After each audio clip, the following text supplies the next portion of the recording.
did manage to cover the distance between Kiev and Kraków, is with us, not only in her capacity as newly elected Vice President of Europa Nostra Ukraine, but also representing the National Academy of Arts of Ukraine in Kiev.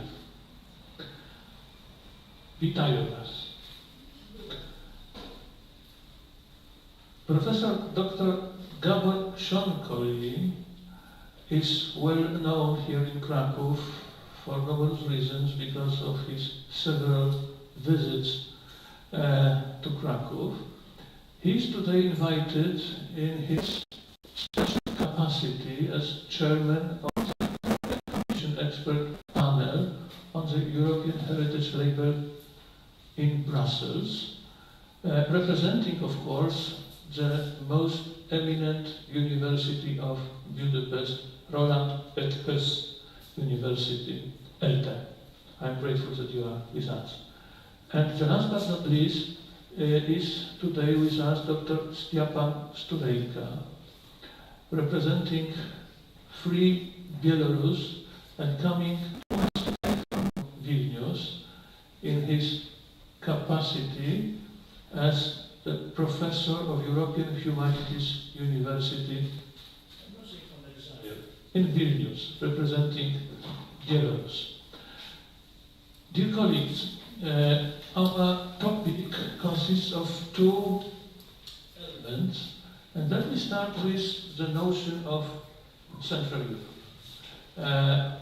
As Śnieżka rightly mentioned, it used to be the West and the East. It is a genuine product of Yalta. After Yalta, there was no space for the center. And we are in the center. Kraków is, of course, one of the most convincing examples concerning its long presence in European civilization as the Central European identity. So, talking about the specific experience, one should, especially of our part of the continent, one should, of course, produce a long list of the disasters which used to be our common, our joint experience, especially to the whole 20th century. One could say the long-lasting feudalism, delayed nation-building process, the formation of new nation-states only after the First World War, the Bolshevik Revolution in Russia, Holocaust, the scale of damage and looting of cultural property during the Second World War. The altar in our Notre Dame is also the case, quite convincing. And so on and so on.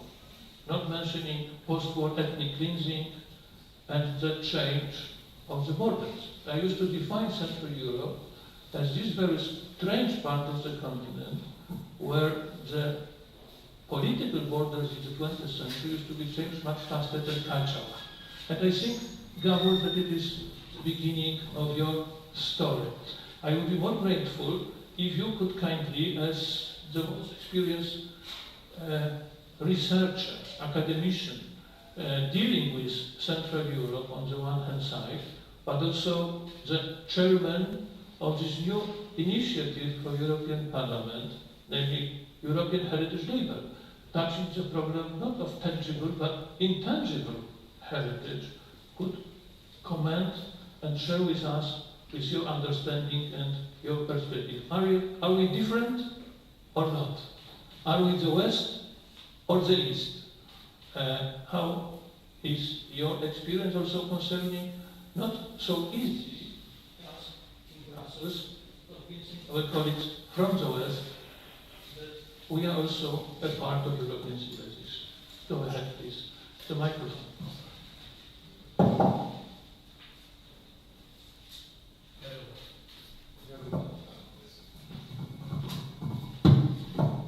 First of all, thank you so much, Professor Jacek Purla, for the very kind introduction, and also, of course, for the municipality of Kraków for the invitation. I'm very much honored to be here. And of course, I'm very much honored to be at the opening of the Europa Nostra Hub. And of course, you heard that there will be the celebration of Europa Nostra's 60th anniversary. European Heritage Label is much younger. It's not even in its teenager period, but I think it's very important that these European initiatives work together, cooperate. And answering your question, I think Central Europe has a crucial part in this cooperation and the redefinition of heritage. Maybe it's surprising for you, but heritage is an alien term in Central Europe. Not just in Central Europe, but all over the world. We shouldn't forget that heritage is an Anglo-Saxon term, and heritage always starts with a rupture. So the word heritage comes from England after the Industrial Revolution and patrimoine after the French Revolution. And it arrived very late here. So I think first thing is we have to keep in mind that we have different periods of heritage, and it's a loan word in German, in Polish, in Ukrainian, in Hungarian, but also in Arabic, in Japanese, and even Spanish and Italian.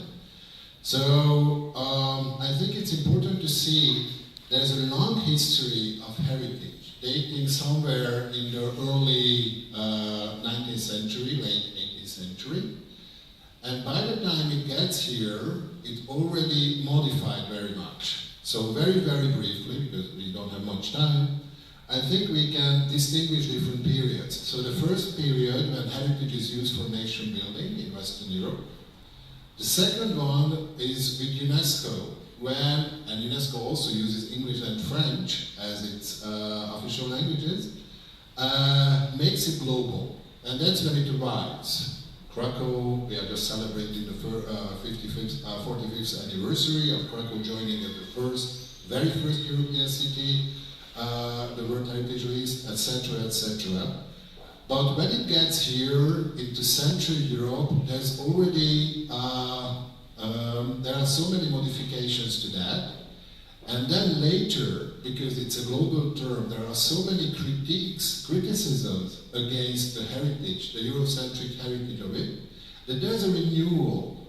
And I think this renewal ends up in new notions like cultural landscape, intangible heritage, cultural rights, historic urban landscape, etc. And right now, I suppose we are experiencing a new regime, a fourth regime of cultural heritage. And I think in that, Central Europe has a crucial role. Let me explain why. One of the indicators to follow this long history of cultural heritage is the role of community. In the first two regimes, so when it was part of nation building, and even in the first period of UNESCO, heritage community was very passive. It was deciding what is heritage and what is not. It was the affair of the elite. And they told didactically people what it should be. And it is from the third regime, so from the 90s, exactly with the Nara document and the intangible heritage and cultural rights, etc. When the community gets active, and even that very notion of community heritage gets a definition from that. But at the same time, since heritage arrives in the 90s into Central Europe, I think it has a political, of course, it has a political reception. And in our region, and now I think it's global, heritage is a double-edged sword. It can be used for democratization and emancipation, and it was the case in many Western and, how to put it, Atlantic countries, but it can be also used for populist initiatives. So the political power can use this for that. So since heritage is neutral and englobing and huge, it can be used for both purposes. And these purposes are just the opposite to each other. And I would say, I don't want to overestimate the role of Central Europe, but Central Europe is the main battlefield of this war. And this war is not just important for us Central Europeans. And for me, Central Europe is vast. It's between Tallinn and Skopje, it's between Vienna and Donetsk. So it's not a small area, it's a huge area, and it's a very diverse area. But this is, at the moment, the very battlefield to decide what how shall we use cultural heritage? And what's at stake? Authenticity. And I will finish my very short speech with that. Authenticity is also an indicator how heritage evolved in the last 2 centuries. In the 19th century, for nation building, of course, it was historic.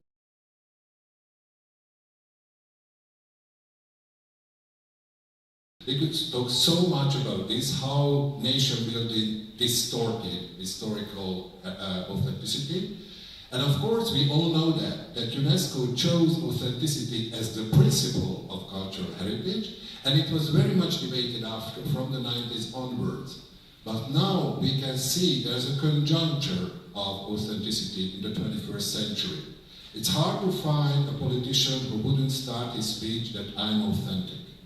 But whatever that means, authenticity is a construction. It's not the principle anymore. It's not just historical anymore. It's not only the affair of academics. It is used by everyone.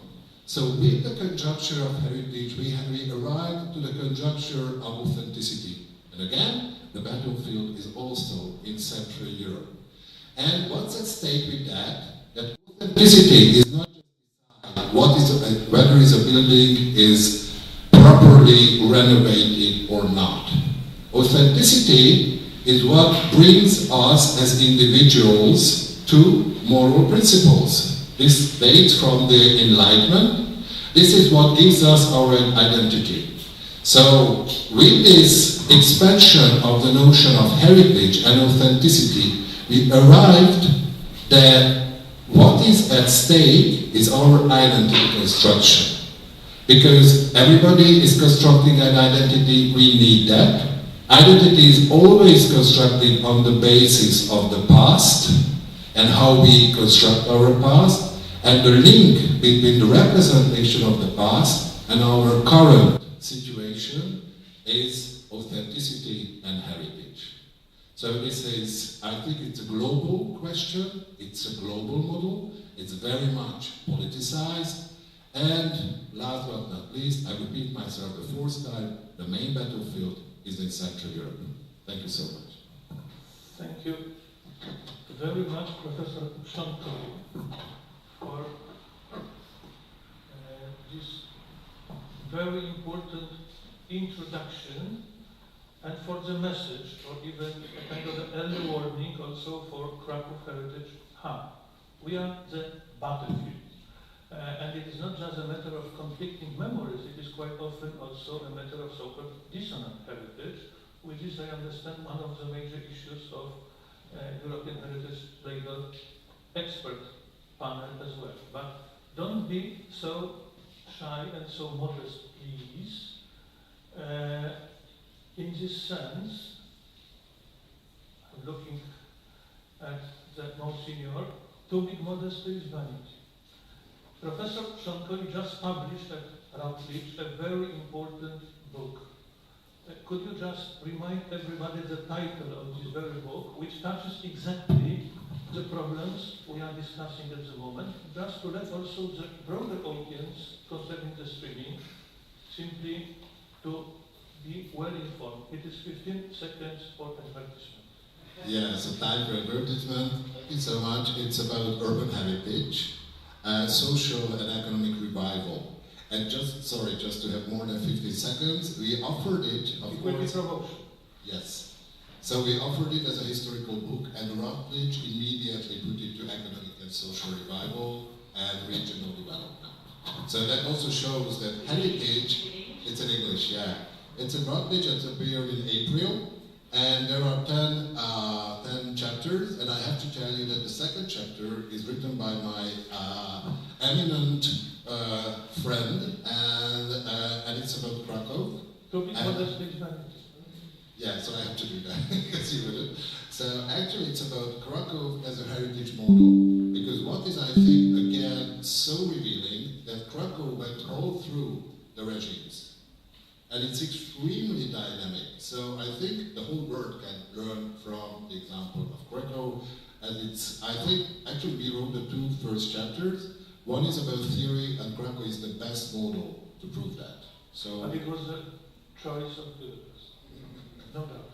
the best is not mentioned. Köszönöm szépen, köszi. Now it's time to ask kindly Dr. Natalia Mosienko to take the floor. I understand that after the emotional speech of Śnieżka, it is not necessary to be long concerning the struggle of the brave Ukrainian nation for the work of the values, just a kind of a proof that so-called Ruski Mir has nothing to do with our European civilization. Could you kindly share with us your perspective in a longer term, but also concerning the current experience from Kiev? Natalia, the floor is yours. Thank you very much, dear Professor. Thank you very much, municipality, for inviting me here, for having me here in Kraków, a city so dear for me and for my family, for my many centuries. And I'm very proud to be in this distinguished session among distinguished academicians.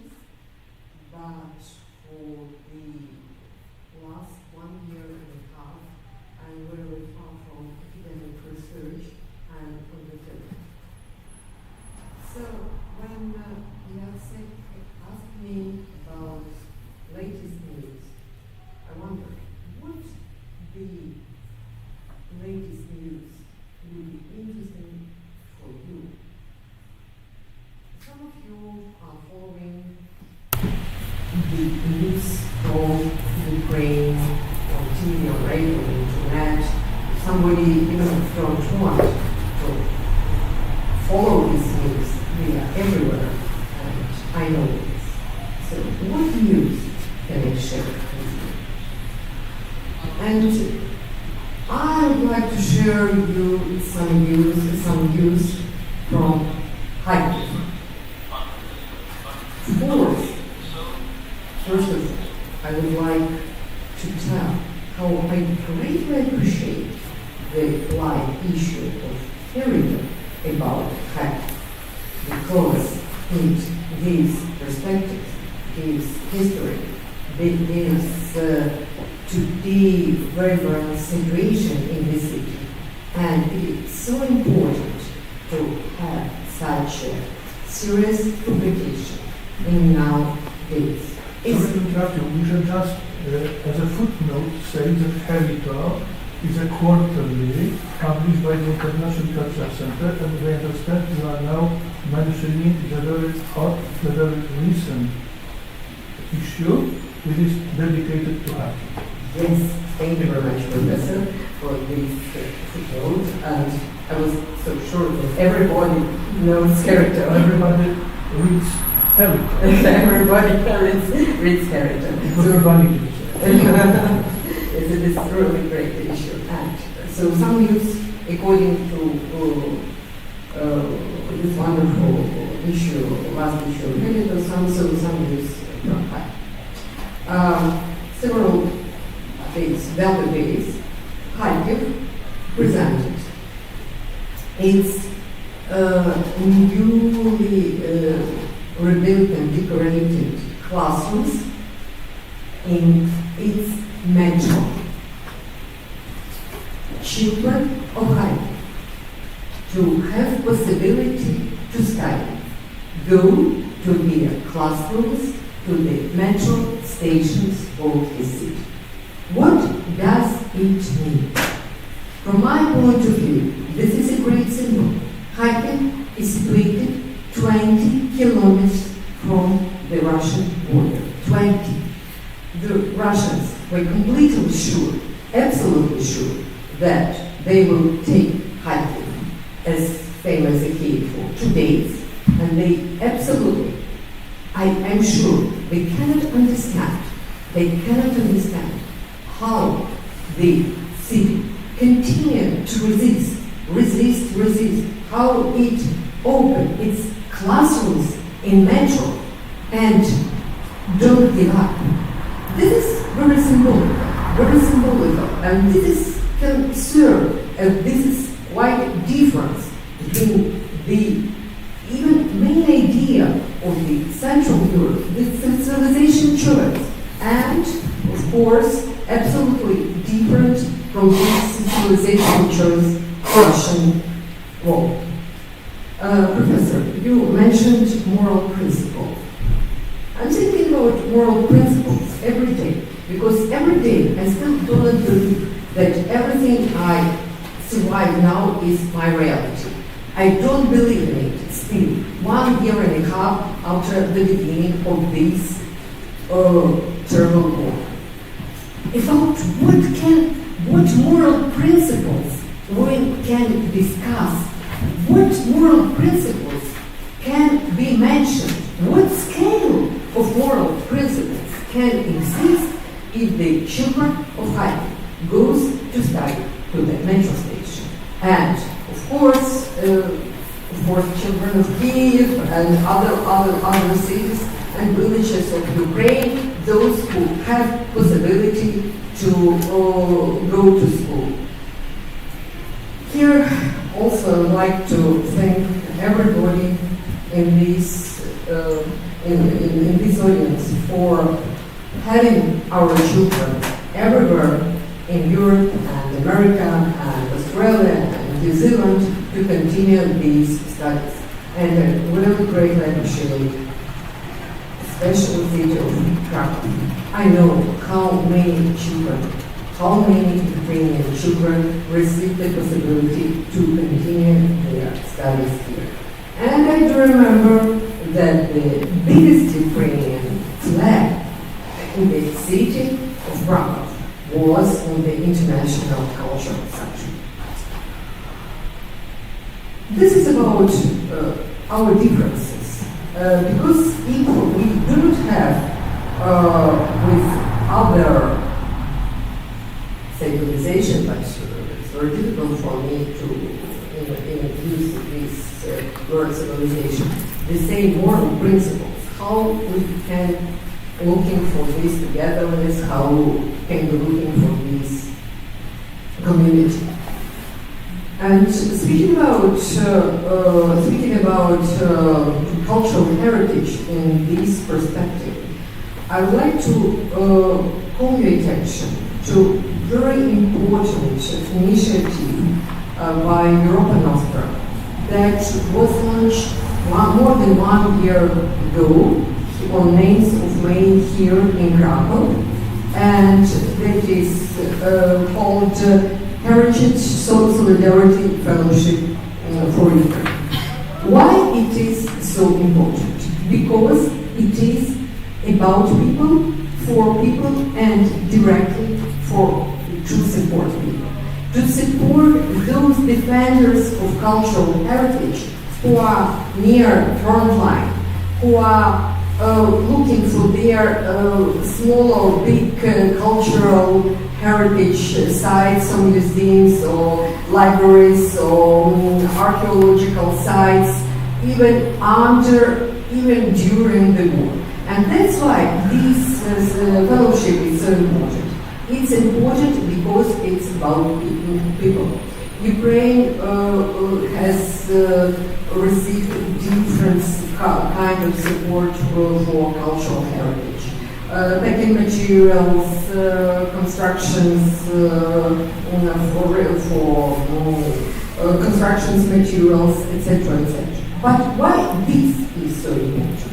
I would just like to note that we had 2 calls of these Heritage Solidarity Fellowships, and totally we had 238 fellows. And the real importance is and was in the terms of how quickly it was made for people.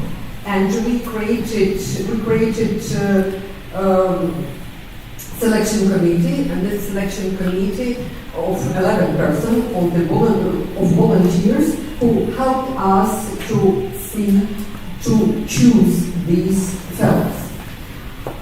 Archaeologists, architects, journalists, restorers, monumental guards, librarians, museum workers. Some of them were proposed the candidacy themselves, but to tell the truth, majority of them were nominated by others. And the simplicity of this nomination, effectiveness of this nomination gave great results. Not only people received this money support, we are speaking about moral principles. They got this moral support. We didn't ask any report after how someone used this money. We didn't ask to put it publicly. A lot of people send us in private their thanks. Some of them put these thanks in social media. Some of them we asked, use it for you personally. But no, these people with their moral principles from the who defend the cultural heritage. In December 22, we read on the Facebook page that the very small library, when some of the workers received this heritage, of course, they bought some fuel for the car, and started urgent work at the library after destruction. Our last winner, our last fellow, is only 7 kilometers from the port, practically the zone of the fights. And of course, when they received a very small museum in Chernihiv district, and when they received this fellow, of course, they used it for the needs of their museum. And I was completely against that we shall choose people from Lviv and from Kiev until they started bombarding heavily Kiev and also Lviv. But still, our main aim, of course, are people from the war zone near the borders. The people we have the fellows from the occupation zone, from the front line, from the shelling zone, and even from the occupied zone. And sometimes it's very heavy to contact with them. But still, we succeeded to distribute all our fellows, all our fellowships. Interestingly, I would like just to quote you one concluding that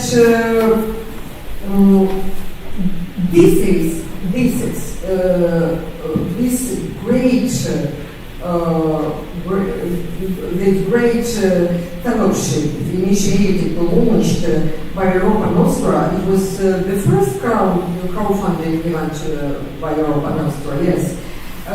Really is of a great importance, because cultural heritage, of course, is about moral principles, and cultural heritage is about solidarity, and it proved, this fellowship proved that it is about solidarity.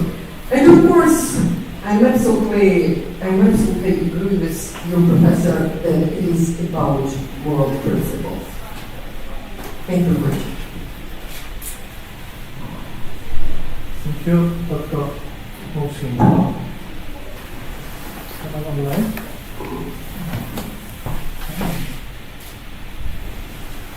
Thank you, Dr. Mosinko. Thank you very much for this moving message from Ukraine. But my understanding of this very message as a conclusion is very optimistic. It means that the Russian aggression finally proved that after the Orange Revolution, after Maidan, Ukraine means civil society, Exactly. which has nothing to do with this period. Exactly. And it is, I think, the key point and the greatest surprise of Putin concerning this war of February 2022. Thank you once again. Dużo dziękuję. And now we are sailing towards Minsk and Belarus, and Vilnius in one. I wonder I could start provoking Professor Stulejka mentioning the Commonwealth of the Great Duchy of Lithuania and Poland, and our, let's say, common experience, common memory, which I understand is also a part and the pillar of the identity of our Belarusian friends. Dear Stephen, go ahead, please. To share with us with your perspective and with your experience. Well, first of all, I want to say thank you for inviting me here, and it's not just politeness, but I really treat your invitation as a big favor, as a gift, and as an opportunity for me as a representative of independent Belarusian culture, an opportunity to be heard, and especially sitting at one table with Ukrainian colleague, because I truly believe this is our mission to build new relationships with Ukraine after what is happening right now, also from the territory of Belarus, I mean Russian invasion. Answering your question,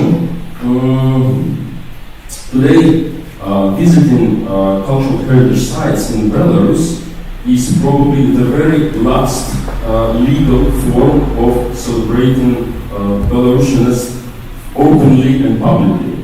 All other forms are illegal and can be done only underground or abroad. And so today, cultural heritage in Belarus, as Professor Sos told us about different meanings of heritage, in today's Belarus, heritage coming back to its very initial, even if not say primordial meaning, as meaning of evidence, a proof of Europeanness of our culture, and to illustrate, and after all political events, after all turbulence, visiting of heritage sites became a new movement, which is today really popular. People are visiting castles, ancient churches, they rediscover historical centers of Belarusian cities, and of course, when they looking for Belarusians, they talk about the heritage of Grand Duchy, of course. And to illustrate how important cultural heritage for today's society, I want to say that at my university, which is a Belarusian university in Israel, it is located in Vilnius, we have a main program on cultural heritage, which I'm supervising. And this year, for the first time, we became the leading program on the number of enrolled students. We were competing with gender studies, with social studies, political studies. and heritage won. Can you imagine? But of course, I cannot act in Belarus today, and there is no civil society organizations left in Belarus. And what can we do in such circumstances when we're abroad and we cannot act inside the country? So we decided to work on the future of our heritage, meaning the programs of reforms for this sector, meaning adoption of the newest European trends in heritage thinking, meaning developing new critical heritage studies for the new Belarus, which will come sooner or later, sooner. And at the same time, another wing of our activities is the history of heritage preservation. We want to dig into this history. We want to examine lessons from this history, the history of restorations, the history of public movement towards heritage preservation, and I believe that it is a chance for us to make the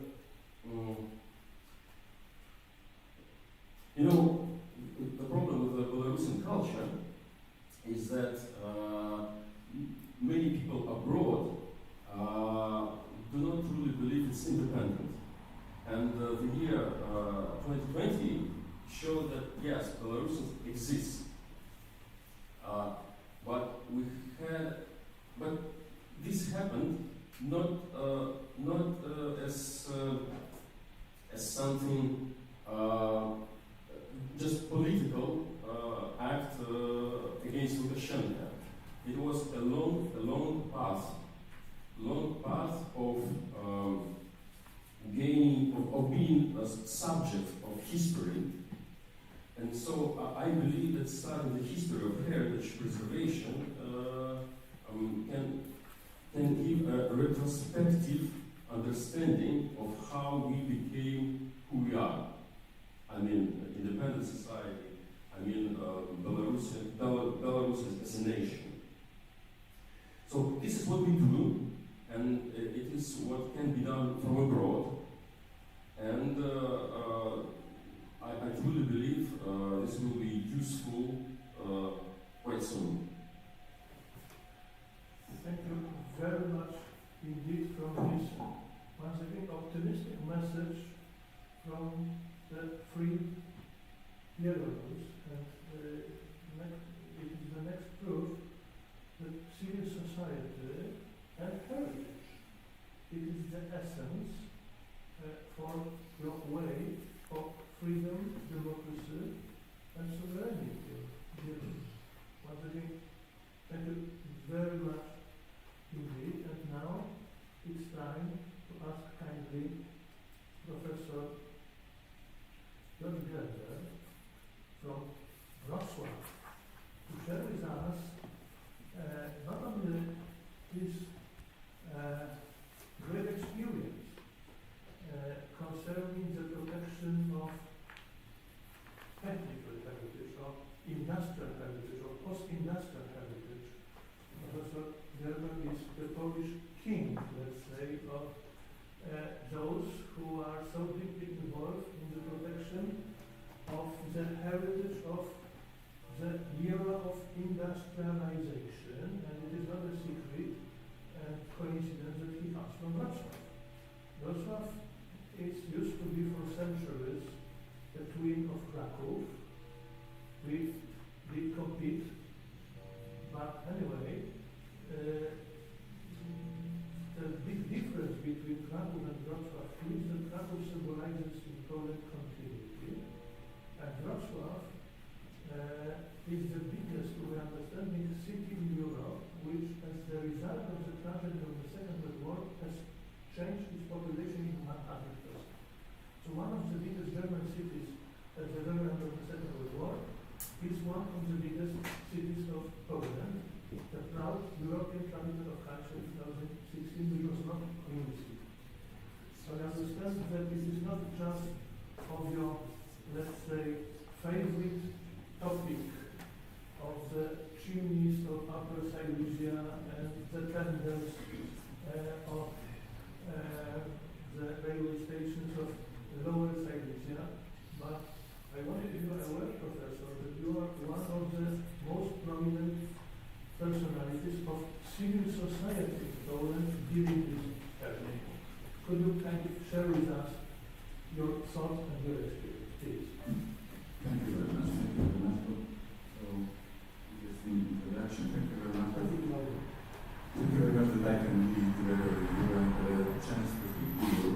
And thank you very much that you not invite me, but you invite, and I believe it's true, you invite industrial heritage should be very often in the hub.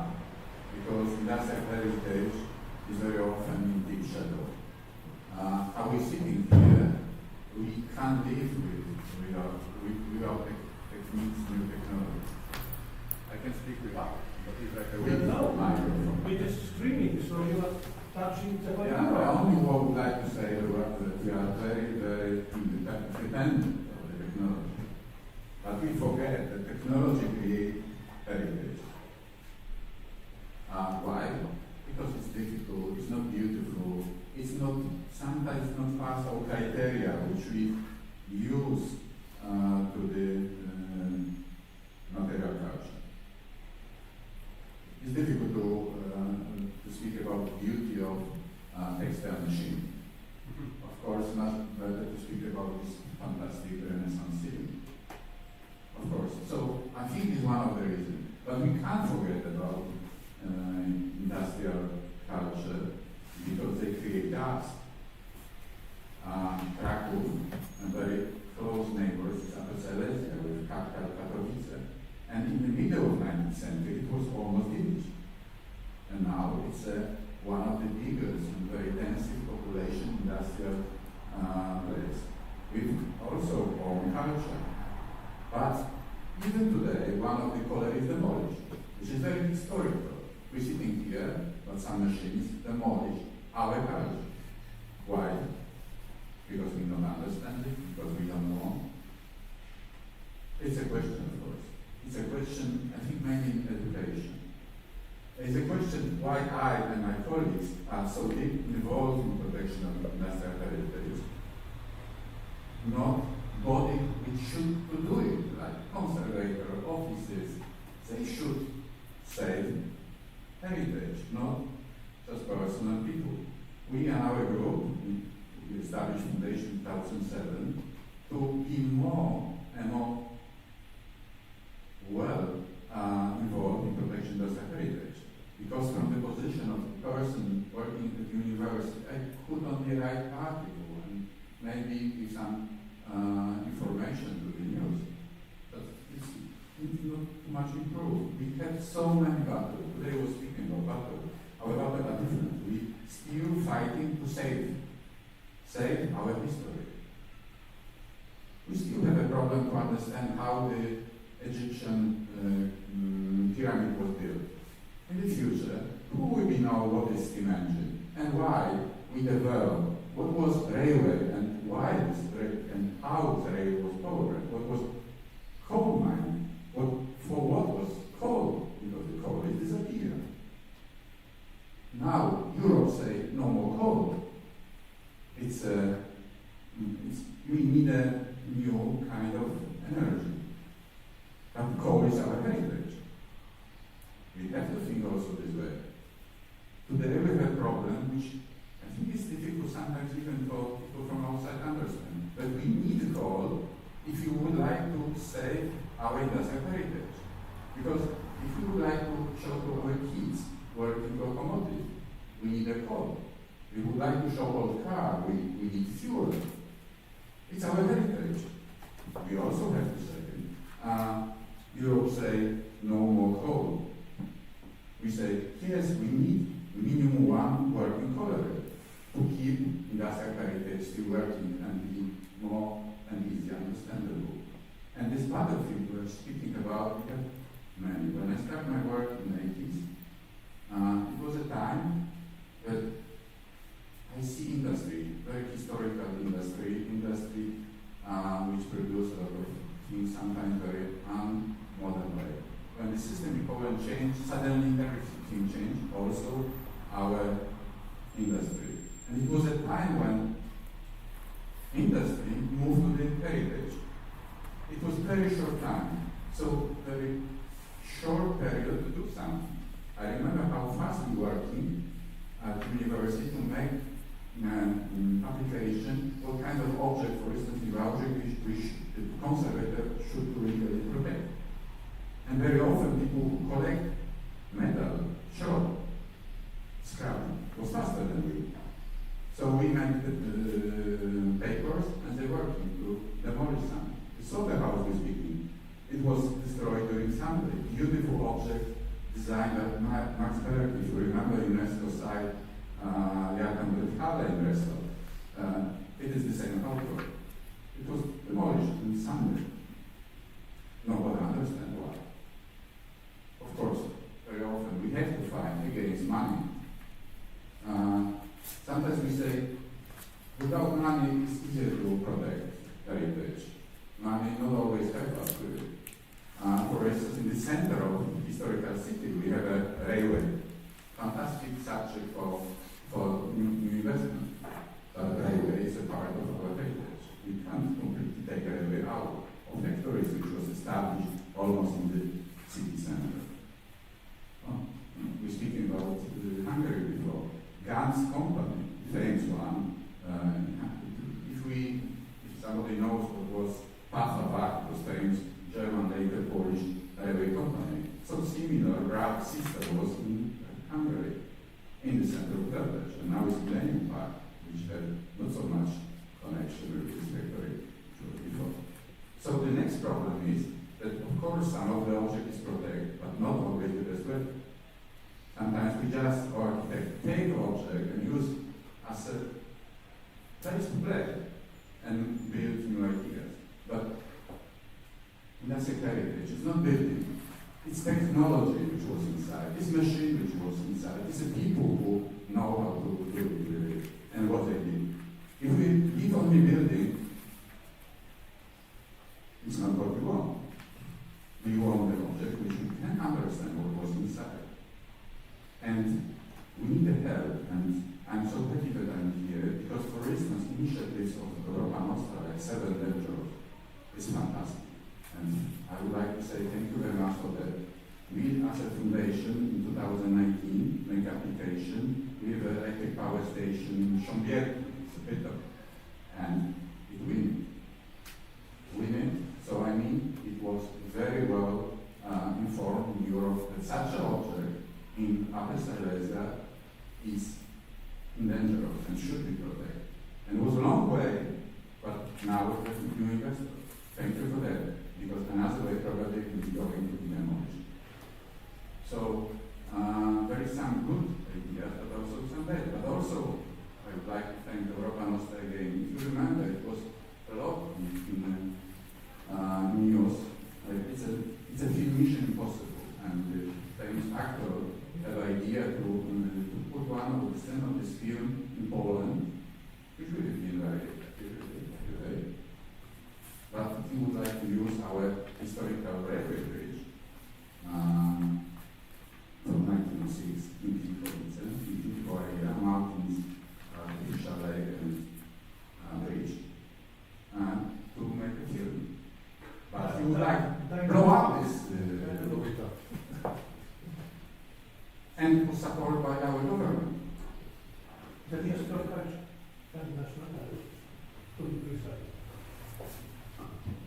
Even they received some financial support.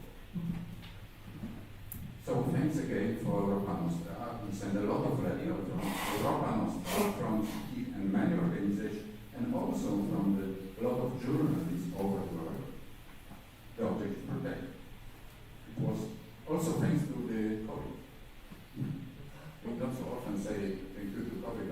time, yes, because some actors had a COVID this time, so we had more time to prepare all papers and to press our Minister of Culture to put the object on the list.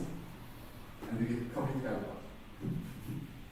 So we saved this object. So I can speak long about this, but what on the end I would like to say that we need social initiatives, we need people, we need safe industrial culture. Sometimes I have a feeling that this culture is stolen from us, stolen by, for instance, the investors, who put a lot of pressure to change our historical factory. When my father left me, when my brother, my sister, it was something new.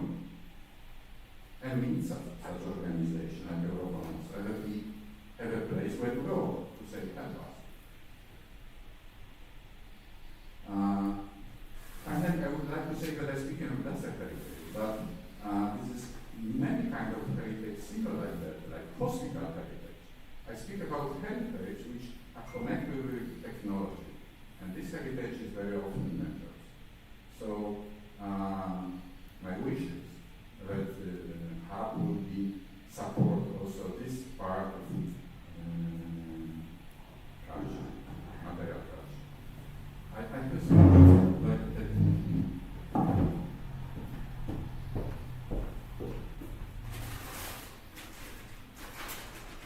It's a book. Maybe it would be useful in a hub library. It's not about factories, it's about hospitals. But in this book, I write a lot about how technology changed health and how architects respond for the technology. Thank you. Professor Gerber, thank you very much. Starting with my gratitude, it is the volume number 1 concerning the initiation of the library of heritage. It is point number 1. Point number 2 is that the face of Professor Gerber is to me the face of the not only heritage activist, but a missionaire who is day and night raising the awareness of the value, the awareness of the meaning of the places and sites which by so-called ordinary people are not considered as any value rather than the balance. And in the time of such a rapid change and the pressures, it is really a mission for life which has brought already many good fruits. I'm very grateful for that. We have also proved that heritage is a very dynamic process. And even more, that heritage belongs to us, relies on us, and it is the huge mission of Europa Nostra and the hub. No doubt, we are encouraged. So if I may try to conclude, because the dictatorship of Dr. Katarzyna Jażowińska is a real fact since 11 a.m. local time of today. I understand that we just proved once again that our part of the continent has its own specificity, which quite often is not well understood and even considered by so-called and formal West. And it is the next challenge of the hub, no doubt. What we are, let's say, special. Let me just make a short list and I will finish. The presence of history, deeply rooted in the hearts of the Hungarians. For example, no doubt. Collective memories, return of history, politics of memory and identity, which is so important for all those national states reborn after 1989 onwards. Powers of culture differentiation, proximity, borders, migration issues, conflict narratives, and the meaning of dissonant heritage, day and night. So we are a real battlefield, which means that Dr. Katarzyna Jagowiska shouldn't complain. Unemployment is not your future at this very position in the hub. But what we just prove, I hope, that we are also in the time of the growing meaning of civil society concerning our day. Heritage is the people. Heritage is us. Thank you very much, dear panelists, for your essential contribution and the message sent by streaming all over Europe. And now, at 12:15, I'm obliged by Dr. Jagowiska to announce the short break and to announce the next panel in 2 minutes time. The panel will be chaired by our dear Secretary General Śnieżka Płatnik-Michajewicz. Śnieżka, the floor is open. Thank you.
Yes, I saw that.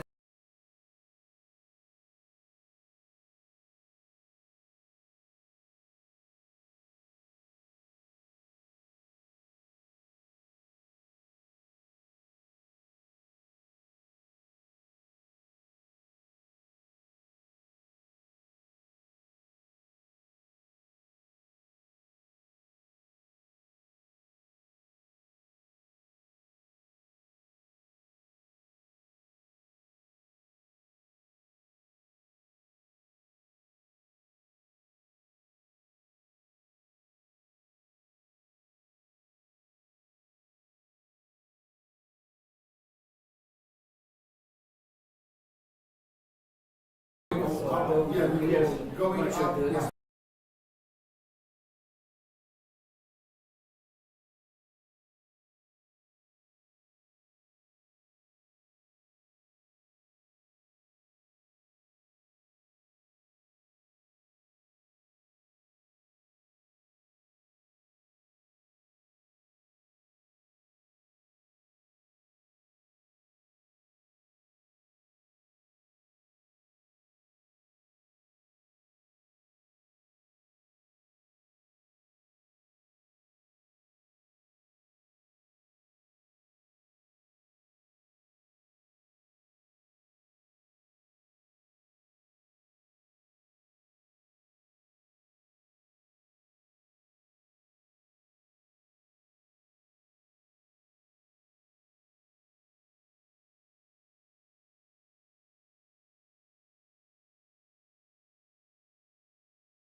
Are looking forward to the live stream, so we don't want to keep them waiting.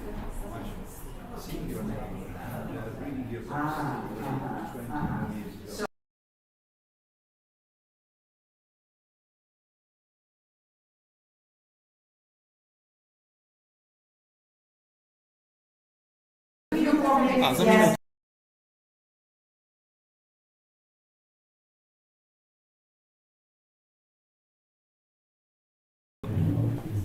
We have Katarzyna, please take your seats. So, dear colleagues and friends, it's wonderful, this is not just a celebration, we are immediately in action. It is the hub in action. And it was really wonderful for me to attend the first panel chaired by Professor Jacek Purkla, and I'm delighted now to be the moderator of this second panel after having placed our conversation and also the mission of our hub in this wider Central European perspective, for which we are very, very grateful. I just want to make the bridge with the objective of the European Heritage Hub, which perhaps for some might be a confusion. What's that? There is a sort of a hub in Kraków, and there is a European Heritage Hub. And I think that's very important to understand that we were the pioneers, and we had a vision. We started by creating the hub in Kraków, and then the same month we signed an agreement, also memorandum of understanding in Athens with the mayor of Athens and our country representation in Greece, Vicky Dalia. So it was the pendant, the organization that would help us to strengthen further our presence in Southeast Europe, including the Balkans, where I come from. There we have even more battlefields in the Balkans. I don't know, more or equally, but I think, though I have heard that you involved the Balkans in Europe when you said that in Skopje. Have you heard it? I was very happy to hear that. So we'll talk more about it. But so we had Kraków and Athens, and then we successfully, all together, Europa Nostra, with Kraków Hub, Athens Hub, and a number of important European partners, including some partners that are bringing cities together, Eurocities and ICLEI, Local Government for Sustainability, and the Europa Foundation, one university, eminent historic university, KU Leuven, that is involved in European Universities Network Operation. All of us together made a successful bid to run a pilot project which is called European Heritage Hub. It is a project that was voted by the European Parliament, so there is a sort of a political strategy of the Parliament behind why we need a European Heritage Hub in Europe and why the European Union should invest money in strengthening such a hub. Because we need to, sort of after the European Year of Cultural Heritage 2018, there was the risk with all the challenges and pandemic and everything, that heritage somehow floats away from the list of priorities, political priorities in the European Union. So we need to have a sort of a constituency, a platform where the various stakeholders from civil society to cities, to universities, academic community, etc., that we all build more bridges and all together do joint advocacy, knowledge sharing, peer learning, and also combat fragmentation. Because there's so many people doing something good for heritage in Europe, but we are still quite fragmented, and as a consequence, the voice of cultural heritage and our case is not yet sufficiently taken on board by all politicians. Fortunately, there are some local authorities that are more enlightened than the others, but we need to do more. And so within this European Heritage Hub project that is running now as a pilot for 2 years, but we will do everything which is in our power, and hopefully we will have the European Parliament and Commission convinced that you don't do that in 2 years. In 2 years you just start, you don't start. You give an impetus to that movement, to that platform. It needs to become, in fact, a permanent feature and a permanent program of the European Union, so we will work for that. But then people will say, okay, you have the platform, you have the hub. What are you doing with it? What's going to be the philosophy of your work? And so inspired by, I already mentioned the Cultural Heritage Council Europe report, where I think it was groundbreaking when we clearly said, promoted this holistic approach to measuring the value of cultural heritage, saying, and that value is a multiple value. And because until then, the European Union was still measuring just in terms of economy, while there are so many other areas of policies, society, environment, economy, identity. So all these areas, heritage, as we say, is so much more than a sector. It is the vector for a strategic resource to contribute to all these policy areas. And in the hub, we call that sort of the basis, we call it contribution of cultural heritage for triple transformation of our society.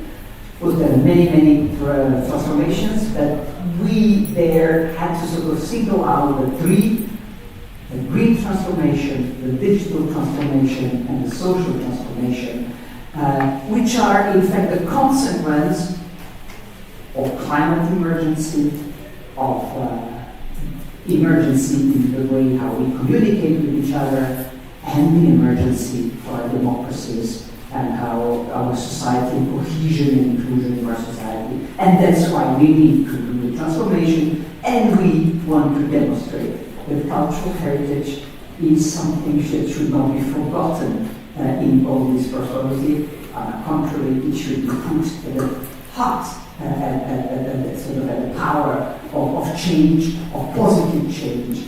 And what we say that these transformation strategies should be place-based, rights-based, and also people-centered. So I'm delighted that I have here a wonderful panel of speakers, and I think all of them will put the spotlight of different aspects, different dimensions of this triple transformation and how cultural heritage can contribute to it. And we have a sort of a collection of speakers from civil society, academia, and also the local, representing the local authorities. And this is also something which is really one of the very special venues of the hub. That we did not just involve the civil society, because Europa Nostra stands for civil society, we reached to the cities and regions. And this, we believe, that even a stronger ally in our mission of promoting Europe of cultural heritage. National governments are always a little bit complicated, and I think cities are also much more forceful advocates of the Europeanness. Some of you spoke about the Europeanness of our culture, and I think our cities stand for that. Now, I will start by our host here in the Kraków hub, Dr.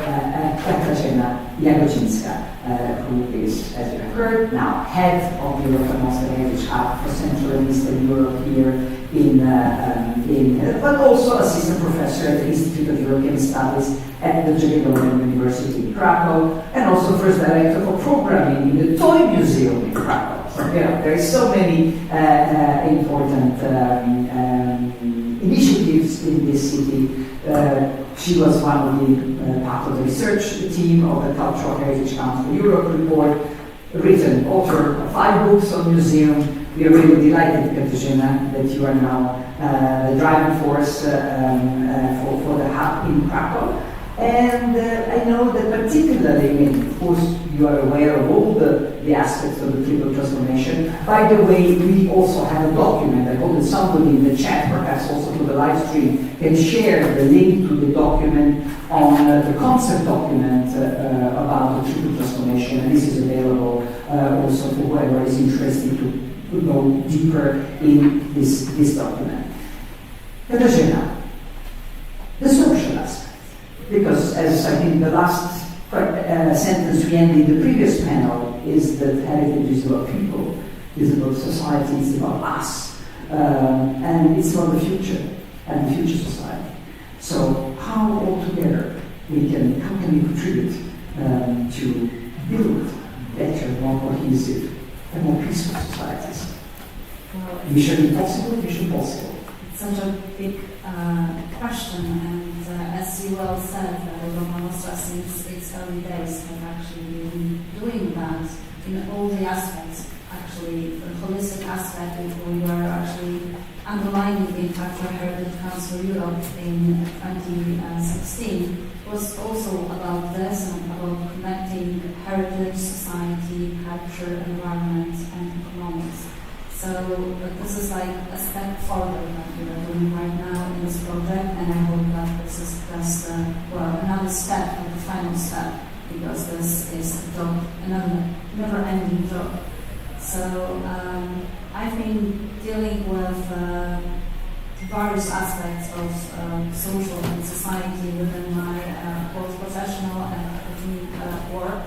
Actually, in the academic work, my emphasis on society, how museums empower the public, empower the society, how people from the public actually can make decisions about what's within the program of the museum, how people would like to use the resources of the museum. So museums giving away their power to decide to the people, and the people actually use the resources of the museums as they like, not as they are like told to use them.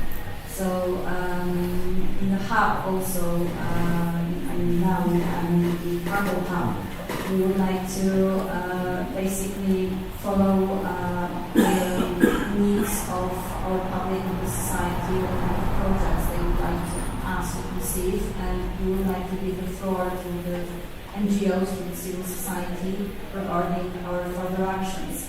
And within the European Heritage Hub, we will initiate a big project of mapping of civil society organizations working in the area of cultural heritage in the whole region that we are covering, that is in Central and Eastern Europe, and here with Alexandra, who has joined the team in this mapping. We would like to learn how many organizations there are dealing with cultural heritage, because that is quite surprising that we basically measure culture, but we don't distinguish cultural heritage, which is just part of the culture, it's not everything. So this will be a completely pioneer research that we're planning to do, to learn how many, what kind of organizations they are, how they are funded, how deep they are, how they are functioning, within what frameworks, what are the constraints, what are the plans, prospects. So we would like to basically get to know the whole region regarding cultural heritage in the area of civil society, because we feel that civil society is extremely strong in their activities undertaken for development, for management, for education, for protection of cultural heritage. Simply, it has never been checked, measured.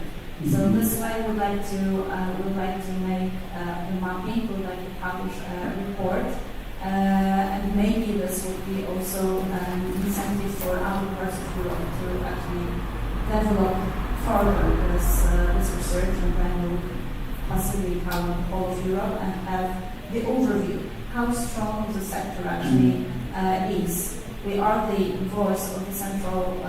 We are the voice of the civil society. Although I believe that we would also need some hard data that stand behind this convention. So we will implement this. We will implement a number of projects, but we would really like to give the floor to the people so that they say what is important to them, what they would like to do, not to endorse, but to listen to. No, thank you so much. It's great to have this also pioneering role here at Kraków, and insisting also of evidence-based action as well. Because we always, Europa Nostra, we knew that heritage comes to Europe, but we needed to have the report that is come with a lot of evidence. And now also, we know that there is a lot of civil society, but we need some hard facts indeed to show what different types, from associations to foundations to so many things. So it's great that you will develop that methodology, and that you will again have that role of a power example for other regions in Europe, because we need urgently to develop that, because I still have in my resonating in my head what our colleague from Belarus said. There can't be any civil society in Belarus. Probably a couple of years ago you would not have believed that you would be saying that. But so we can never take it for granted. That's why this sort of this bridging and the solidarity, making sure that we support each other is so important, because we all know how much our democracies are fragile and remains fragile, and how much we still also have to be part of protecting. And I think that gives it's a sort of our contribution to strengthening democracy as well, and human rights and participation. Would you agree with that, that there is that element as well? Yes, absolutely. And also we must remember that NGOs and civil society organizations are of different sizes. I mean, they may be like tiny two volunteers working passionately about saving the monument, but they may be also very well organized. You might say institutions with staff of like 50 people, also working for the benefit of the society. Then there might also be like individuals working and advocating for heritage, and this is basically the role of the Europa Nostra Award, the Heritage Champion, to distinguish, to find those people and to at least honorary award them for what they do for the development of heritage and civil society also. And that will also give body to that notion of participatory governance. I hear that all the time. In Europe, the governments are talking, yes, participatory governance. But what does it mean? It is involving people, communities, civil society. It is sharing. It's, in my academic work, I can see that there's a lot of superficiality, that participation in the policy agenda is basically a buzzword that doesn't really have much behind it. My research will also show that museums really want to share the power, but to some limit. So it's like just opening the door, but not leaving it fully open.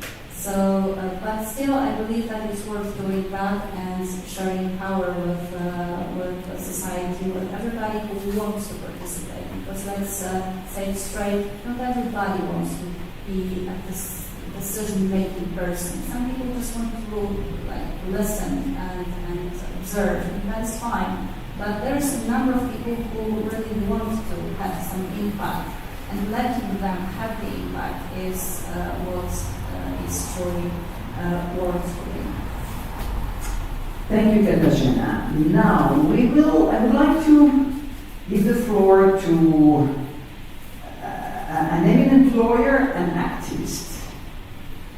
An eminent lawyer and activist, who could it be? And somebody who has come, who has joined the dream team of Europa Nostra and the European Heritage Hub from the United States, and that's Dr. Andrew Potts. We are very proud that since recently Andrew is part of our dream team as a heritage and climate action advisor. And Andrew has done so much. In any case, he got me also to become an activist, climate action activist, which was long overdue. I know we all should be. And the more you speak to Andrew, you realize that we all have to be climate action activists, and we are already too late. But we're better late than never. So we have to get engaged. Andrew has founded and was coordinating for 5 years the Climate Heritage Network. If I'm not mistaken, the city of Kraków is also a member. Europa Nostra is a proud regional co-chair of the Climate Heritage and the global network of heritage and cultural organizations committed to climate action. Also very active within chairing, in fact, coordinating the ICOMOS Climate Change and Heritage Working Group and do the pioneering work there. And then also you are the author of what we believe at European level is a pioneering document, European Cultural Heritage Green Paper. So Andrew, the green dimension of our triple transformation, the green transformation, and so which we have identified, in fact, within the European Heritage Hub as perhaps currently the most important emergency that we have to tackle, and also constatation that cultural heritage and culture are not yet sufficiently recognized.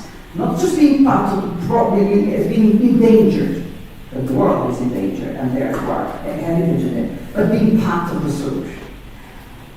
So, I would like you to share with this audience here in the Hub, present, but also in the live stream, a forceful call to action, the way you can do it, and make a bridge also to explain what we want to achieve at the event in Venice. That will be our first big public heritage hub forum on precisely climate action and cultural heritage. Well, Agnieszka, thank you for that overly generous introduction, and it's a real honor to be back in Krakow. I had the pleasure of being here a few years ago when the Organization of World Heritage Cities held its Congress, and then more recently when the European Heritage Award jury met here, and now thrilled to be here in the framework of the 40th anniversary of the inscription of Krakow on the World Heritage List, and the ceremonial opening of the club, Krakow. I think it's both visionary and also completely appropriate that the European Heritage Hub theme of triple transformation is being included within the 40th anniversary events. I was struck by the synergies between the conversation in the panel that we just heard and this one. I know in that panel, Professor Porcio talked about heritage as a dynamic process, created and recreated, the acts of valorizing and protecting heritage being renewed by the citizens who own it all the time.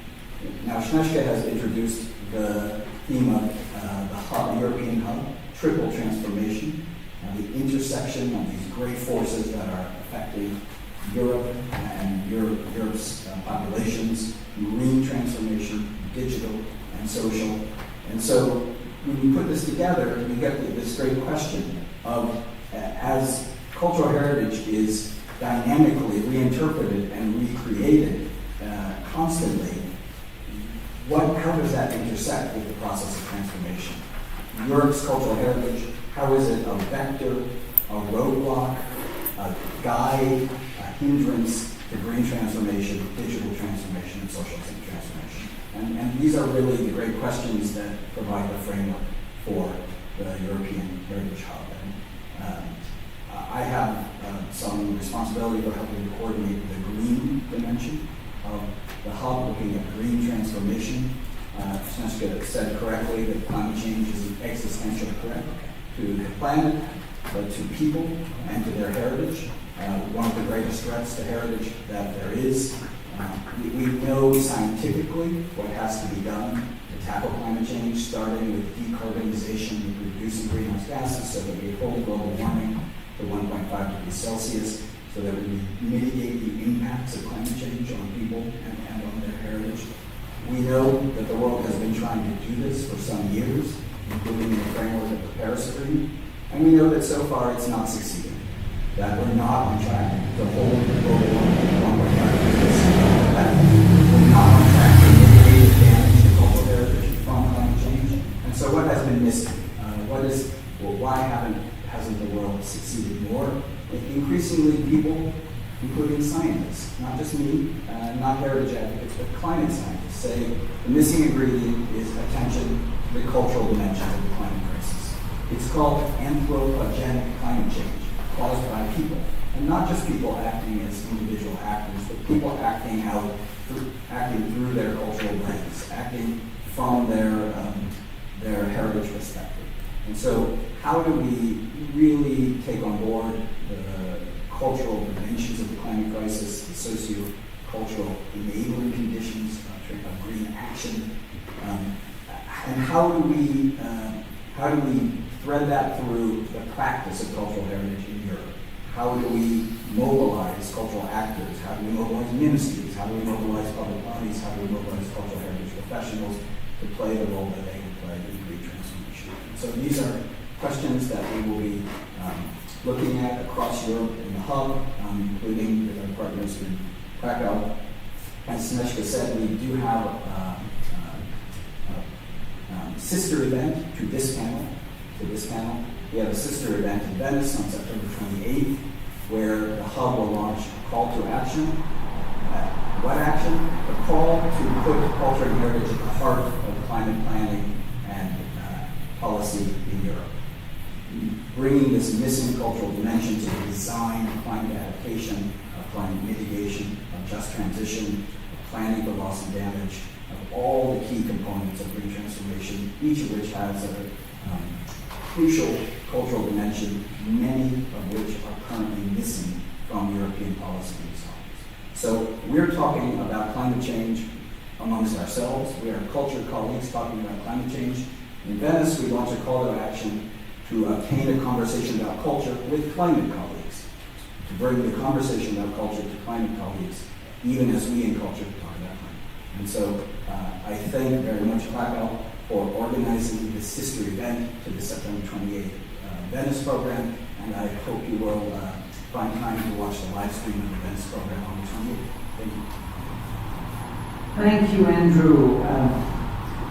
The task is a very big one. And I'm learning only now, but I know you for years now. You are sort of trying to break the walls, and there are still too many walls in the mindset, because we realize that it's the transformation of our mindset that we need to understand. But can you give us some examples? We say we are part of the solution. When I say that, look at me, how can you be part of the solution of climate action? Can you give us some concrete examples of that very important message that we are saying? Sure, with pleasure. I mean, culture is transversal. Cultural heritage is transversal. So there is a cultural dimension of everything. There's a cultural dimension of decarbonizing the economy. There's a cultural dimension of adapting to the impacts of climate change. There's a cultural dimension to grieving about what we will lose from climate impacts. So I could give a million examples, but maybe I pick up on the final point from the last panel and Dr. Gerber's conversation about industrial heritage. So we're in Poland. I think it's a fitting topic. You will recall that 4 years ago, the Global Climate Summit, the UN Climate Conference, COP24, was held in Poland, in Katowice, and there industrial heritage was actually quite prominent. A little bit of a surprise for UN Climate Conferences to see this topic. And so, in the context of industrial heritage, first of all, I agree with Dr. Gerber's observation about the need to safeguard and conserve industrial heritage and to present it as living heritage. I just add an additional observation to what has been said already, that in the context of climate change, we're dealing with anthropogenic climate change. Climate change caused by people. Caused by people how? Caused by people by moving to an industrial and economic system that relied on fossil fuels. And so our carbon heritage is how we got climate change. This is just a scientific fact. Carbon is what has created the marvels of the 20th century. Carbon is what has created the standard of living that we have today. Carbon is also what has caused the climate to change. And so our industrial heritage, our industrial landscapes, tell a very important heritage story of how, over 300 years, we have changed the climate. And so how do we include in our interpretation of industrial heritage the story of how humans have changed the climate? I mean, this is an incredible service that the heritage sector can bring to the public to explain how we got climate change.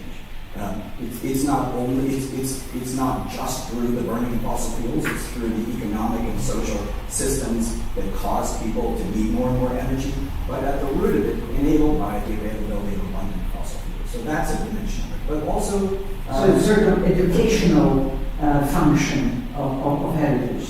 Yes. And how did we come where we have come? And telling the story of climate change not through a lecture by an atmospheric physicist, but by a person in the community that's speaking about resources, landscapes, places that are local, that connect to the story of climate change. Dr. Gerber also talked about the people side of things, and that's also a key thing. We know that the green transition is going to affect different sectors, different industries differently. And much has been said and written about the impact of green transition on historic coal-producing regions. Those of you that attended the World Urban Forum in Katowice 2 years ago maybe came to the panel Europa Nostra co-sponsored with BOMIAS, with the Federation of Silesian Civil Society, on culture and heritage strategies for just transition in Silesian coal mining families. So yes, it's about reskilling, it's about craft and creative industries for reskilling in coal regions, but it's also about memorializing and valorizing the heroic and traditional contribution of coal miners to the success of the 20th century. And not to criticize, not to them, but to valorize their historic contribution as those communities are required to transition to different economic livelihoods. And so, in this decarbonization, just transition context, industrial heritage, to me, all of a sudden becomes not just a marginal dimension or a small piece, but actually crucial to the hearts and minds of communities engaging with the move from a carbon economy to a post-carbon economy. Thank you, Andrew. I think it's so relevant. I'm sure you will have continuation of this conversation with our daughter. But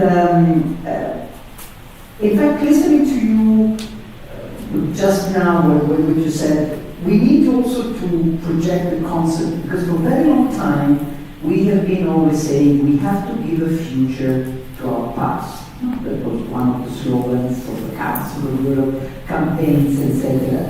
But I think more and more we need to say we need to give a past to our future, because a future without a past is a very scary and dangerous future. And so what you're saying, of that future that will be free from carbon, that will be different energy sources, different, but still we need also to keep the memory and keep the heritage of the sort of the past that have left to the future. So I think that is also a different concept, because many people see us as the ones who preserve the past. But no, we want to build a future which does not, which takes its past into consideration. But just one last question, because on the 11th of September, on Monday, I will have a delegation of the Industrial Heritage Committee of Europa Nostra will come to The Hague to convince me that Europa Nostra should be supporting the necessity for an exemption given to historical railways and engines, steam engines, and historical vehicles also. Exemption from the rule that all these motors cannot be used anymore because of the emissions that are having in the atmosphere. I find it very difficult. I will be listening to them. I find it a very difficult sort of balancing act for Europa Nostra, because we need to contribute to this green transformation and climate action. But what would you recommend me to say to them?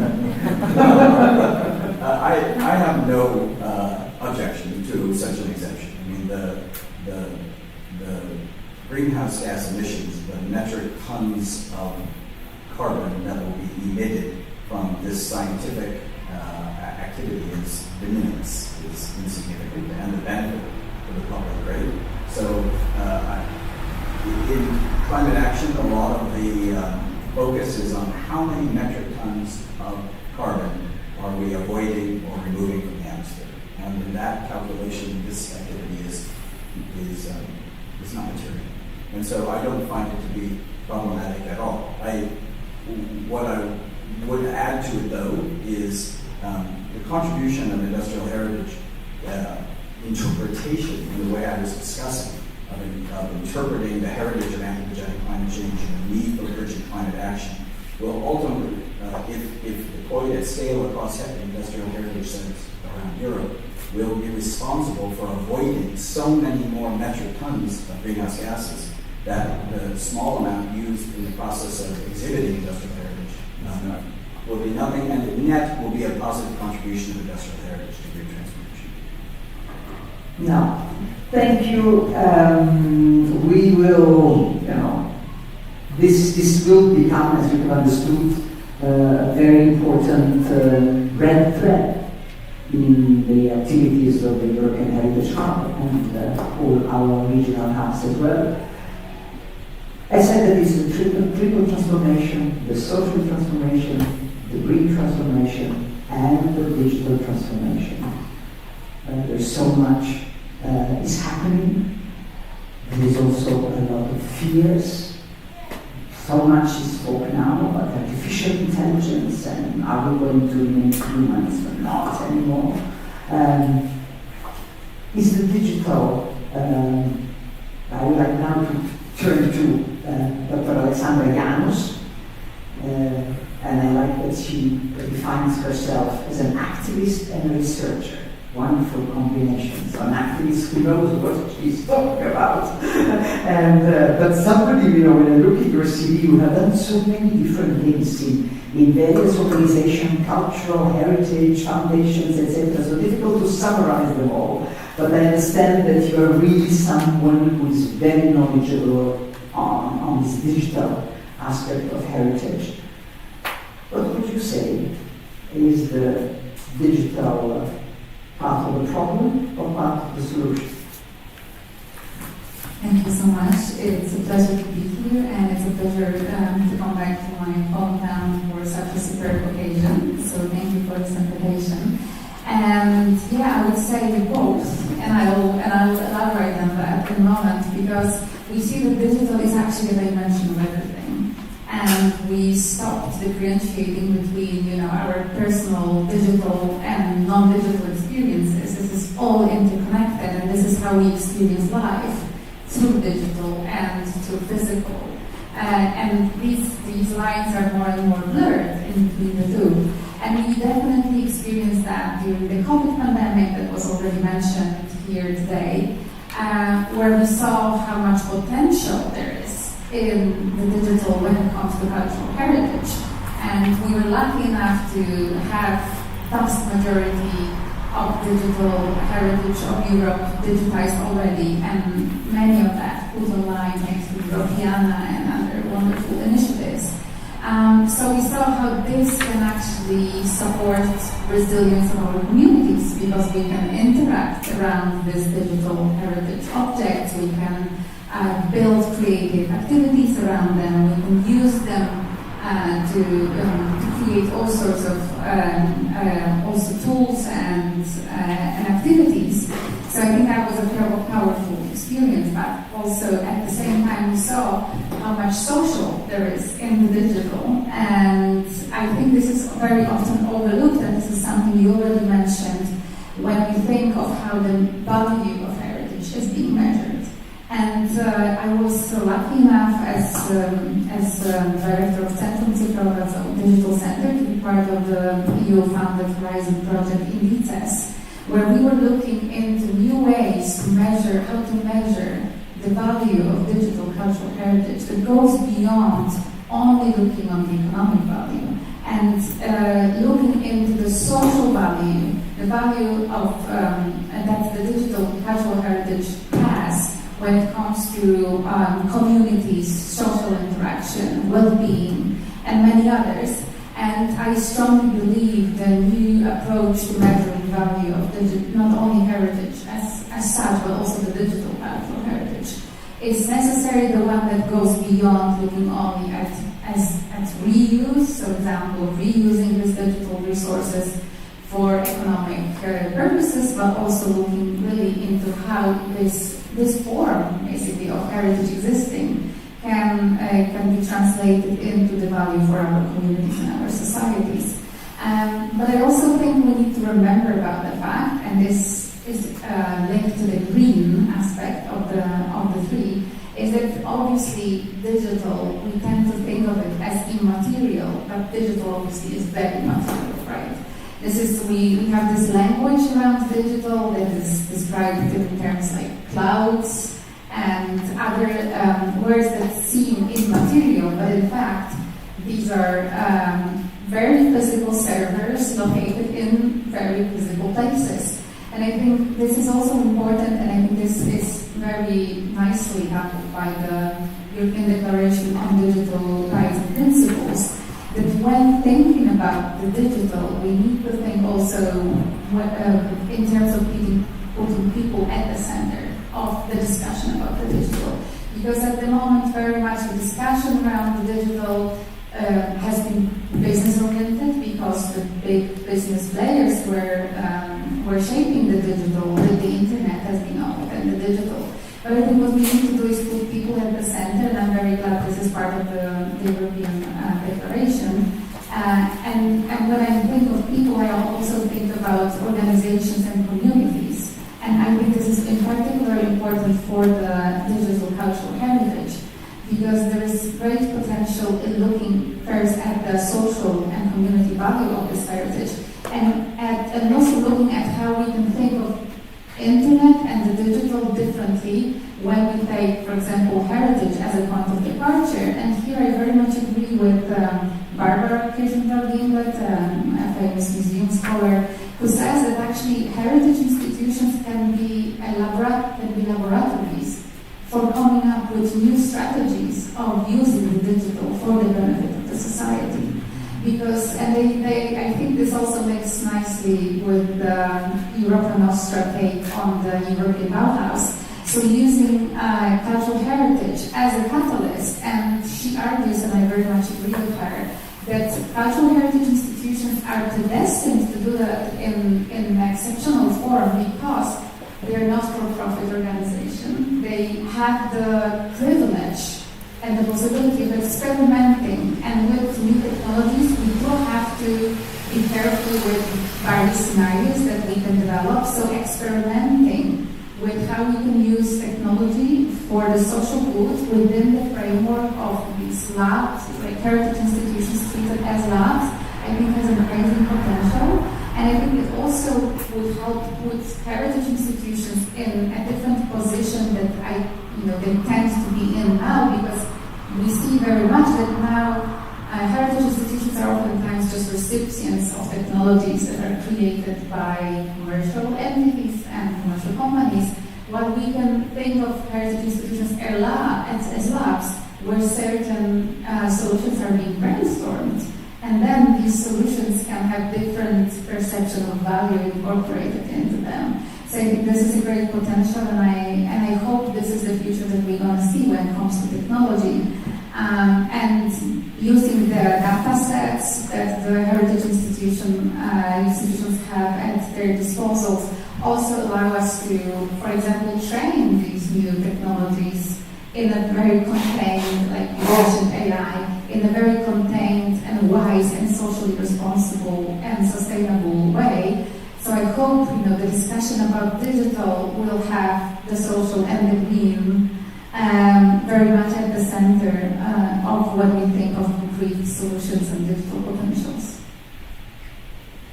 Thank you. This is so important. You several times were speaking about the common good, and in fact using digital technology for the common good. And I think this is the key challenge of this transformation, digital transformation. That it's not that technology is going to master the humans, but that the humans are going to benefit and master and benefit the technology for building a better, cleaner, sustainable, beautiful world. A big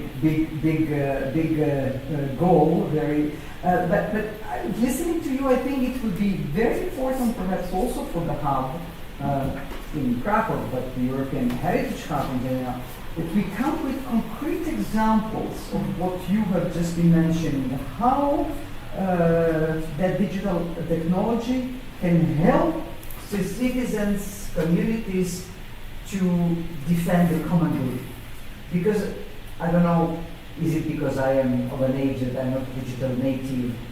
I think the fear somehow is more present, that we are not going to do it, but you are saying that in fact there's plenty of opportunities, and I think we need to come with some good examples, because alas, we have a lot of examples when it's not well done. But fortunately we have some good examples, and Europeana also foundation that is partner in the European Heritage Hub is working very much on this. Would you think that we could come with some very concrete advices and encouragement for people not to be afraid, but rather to embrace it in a positive way? Yeah, I think we should. And I think that there are examples, because obviously Europeana, there were many projects conducted by Europeana that can serve as examples, and we can use them to show how this can be used for benefit.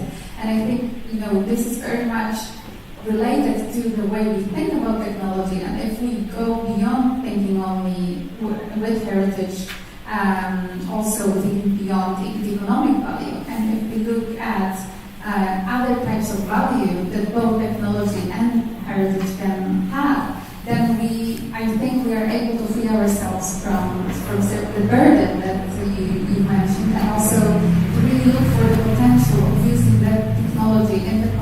heritage for common good, because we know, and the pandemic was an example, that it can happen and it has this potential, is the uses of heritage, that we really have to have that in mind. And I think also sustainability is an important part of that, because we also know that there are many digital projects. Not all of them are designed with the long-term lasting in mind. I think we should really look for solutions that are long-term and future-proof. And I'm certain we can do that, and I also think we should do that. Thank you for stressing the issue of values and this issue of holistic approach. That means that the digital is not living separate from the others. There is a link with the social, and there is a link with the green. Because I like when you say, some people think it's intangible, but it's also very material, and it has also its carbon footprint. Absolutely. We tend to think we all go digital and we save the planet because but it's not. And this means that there is a lot of also education and understanding better what is also the impact of digital on sustainability, and so it is part of the solution, but not the only solution. Now, I turn again to our host here, our extremely important partner, the city of Kraków, associate partner of the European Heritage Hub project. Delighted Robert Jaskowski, plenipotentiary of the Mayor of Kraków for Cultural Affairs. First of all, thank you, Robert. We were plotting together this whole idea in the Potocki Palace in November 2021. I think that's when we started. Dreaming about this, making it happen, and there we are. It's happening. It is in action.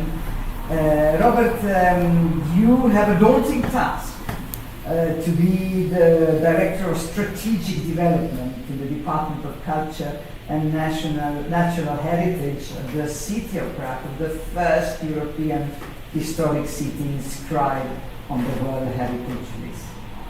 When you listen to this conversation about heritage as a resource, positive resource for triple transformation, how can you use it in your everyday life for the strategy that you are making for the next 45 years, for the next 300 years of Kraków?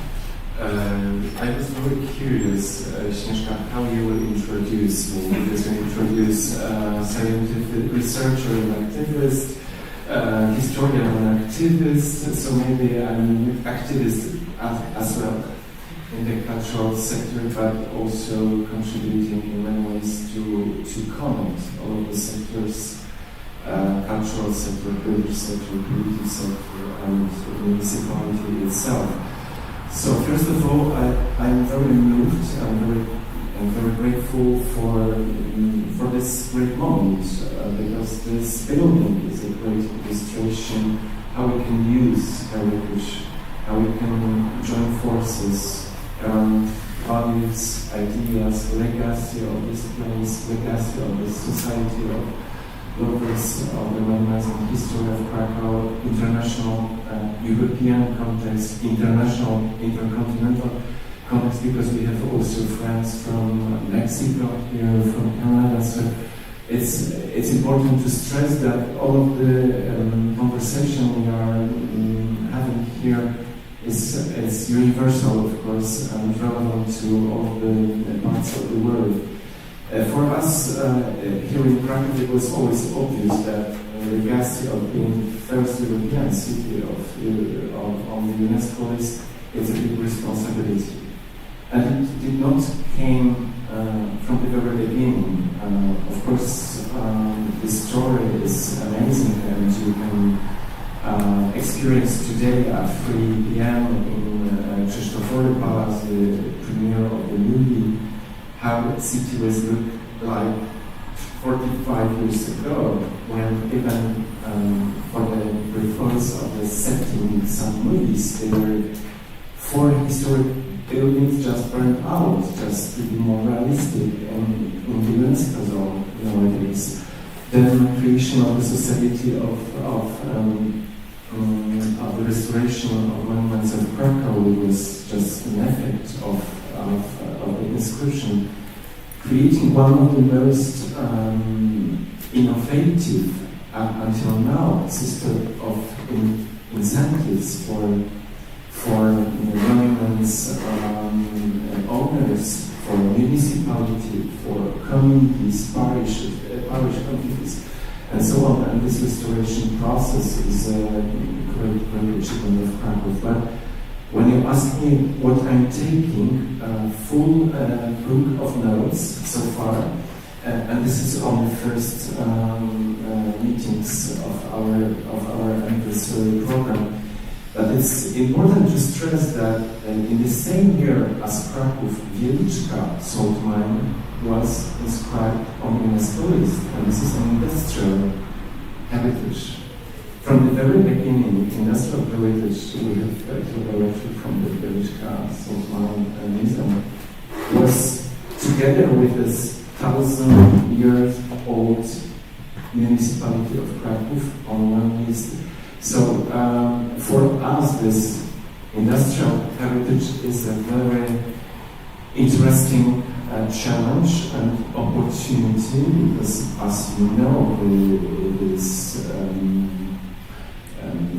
condition of the heritage of Kraków in the 70s, city was polluted, in decline. The Communist Party was thinking that, and municipality at that time, that heritage is a burden, is a ballast. The creation of Nowa Huta, completely new town, 10 kilometers from here, around one of the biggest steel factory in Europe in that time. A city, as legends say, personally designed by Stalin. And nowadays, one of the greenest area, one of the cities which are expressing the best the idea of the 15 minutes walking city concept, with, of course, huge resource of post-industrial buildings, warehouses, and still this is big opportunity, but also a huge challenge for not only the municipality of Kraków, but also for the state. And then community of this district, which has been regarded as a symbol of communism for decades. Community started the process to inscribe this district on the list of monuments of the history, just to show how complex and rich is the history of one of the youngest districts of Krakow. And it happened in the early spring this year, thanks to the engagement of local communities, activists, cultural institutions. And this green heritage was also part of the process from the very beginning. People wanted to protect green areas, green spaces, historic parks. So I think it's a great example as a contrast to the historic town, which is laboratory of heritage, laboratory of touristification. Probably will be a laboratory for revitalization. We started the process because due to the attractiveness of this beautiful interior, it's depopulated. Touristification is a major function. And of course we have this problem of, let's say, Disneylandization and over-tourist effect in this very area. And because we celebrate tonight the award for altar by Weichstoss, and you will probably say a few words why it has been awarded, but it's a great example as well, because all of the recovery works were held during the pandemic period, And people were following through digital tools all of the process. From the other side, scientific a group of researchers, experts, not only from Krakow, but also from Cambridge, from different universities, following this process, they were connected through technology. Thanks to technology, we could find new mysteries, secrets on the specific techniques, restoration process, but also we discovered some new secrets, secret dates on some of these sculptures. And then the social impact was amazing. Maybe because all of the statues, they are portraits of ourselves. Those faces, they are faces of inhabitants of Kraków in the Middle Ages. And people were moved. All of the opening of this altar and all of the stages were like recovery process. So, yeah, we need this holistic approach. We need to build togetherness around the heritage, which is not abstract concept. Heritage is something we invent as well, which is important for ourselves. That's why the recent times in Kraków are fascinating, because city is investing and enlarging the pool of heritage together with society, with different organizations. A few examples: tram depot, industrial heritage, changed recently into very interesting exhibition about the city growth and development through technology and science. If you will have time to visit this museum, don't miss. Then, in the darkness of pandemic isolation, city is buying, purchasing the land with 19th century hospitals just to create green, sustainable and creative district. It's just 500 meters from UNESCO, so such a big burden, we could say, such a big responsibility, but with the chance, historic chance to create concept of sustainable district. And I could, of course, mention many other examples. One I wanted to stress, because Bolesław Czarakczak is here, the president of the Social Committee of Restoration of Monuments of Krakow, which is a civic society concept. So this society is representing academia, cultural, intellectuals, local government people, all representing different experiences and different interests, but also different responsibilities. And they decide collectively what will be supported. And recently, society is supporting very strongly restoration of Austrian fortresses around Kraków, which is one of the examples of the Sonat heritage. Because, I'm sorry, Regina, this is Habsburg Empire legacy as well, but for decades it was treated as a, let's say, yes, the symbol of the lack of independence when we lost independence in the 19th century. So to recover those buildings, to bring new functions, to create from forts and fortresses vibrant cultural centers is fascinating. And this is a very successful process. And the other one, committee is supporting also restoration and revitalization of historic parks as concepts together with historic villas or palaces. So we connect now everything what is green with everything what is material, and of course intangible heritage. This is a huge topic in Krakow.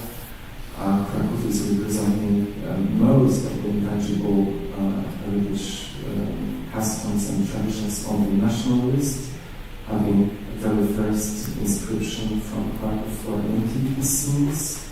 All the traditions are very authentic.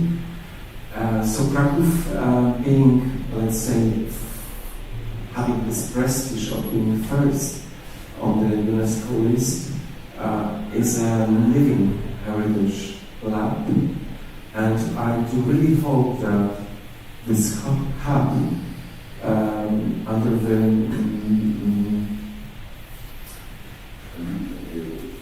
led by Professor Buchak, Katarzyna Jagodzińska, and entire team, will connect us with all of the greatest new trends, science, research, and also organization. They can be inspiring for us or being a reference point. And we try to be in different programs. We call these and OWHC selected Kraków also to pilot project to green historic interiors, and we will follow the process of greening Market Square in Kraków. Today you will see some pots with trees, but there is a project to bring back trees on the Market Square. Very controversial decision. There's many discussion, clashes, and controversies. Bringing trees to because they used to be in the 18th and 19th century. But then what we did build underground museums. How you can put trees when you have archaeological excavation and museum. So, but society is pushing. We would like to get trees back. And today's discussion on social media, this is a disappointment because people think that those trees in the post is the final version. No, we just test. It's a pilot project how people will react, what will be the reaction, how far we can go, what kind of trees. Fascinating project and both let's say conservative approach and activist approach as Michael once said, heritage-driven reactions.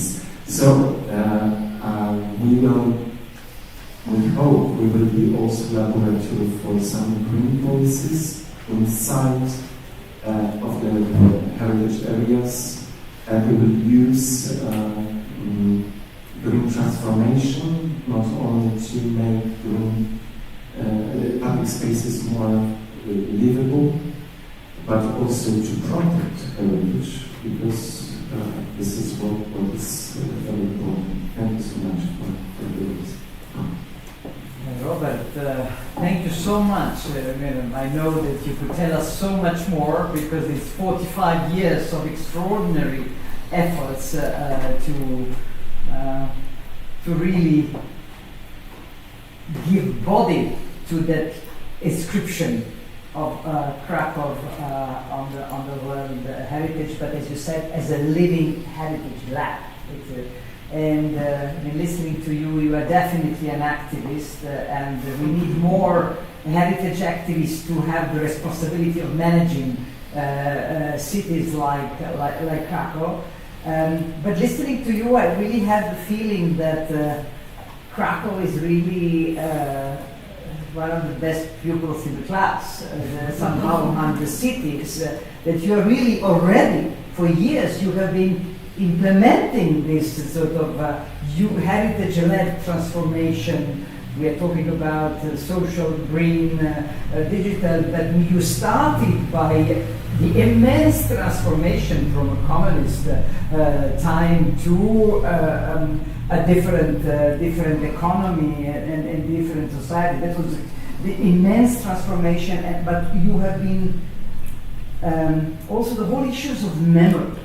I mean, I don't know many places and cities that have in such a responsible, such a thorough way with dealing with memory. In Europe needs so much more of this, and I understand that in your book, Dr. Sokoli, you have used Kraków as the best example, the power example of Kraków to explain the theoretical concept of a city that has done it well. How can we spread the power of example of Kraków throughout Europe? Because yes, you are a World Heritage City, but you are an amazing European capital. And I think this whole European Heritage Hub is precisely the goal is that we get on board the cities to understand that they are a major protagonist promoting Europe based on, based on the places, the spirit of the place, the sense of belonging.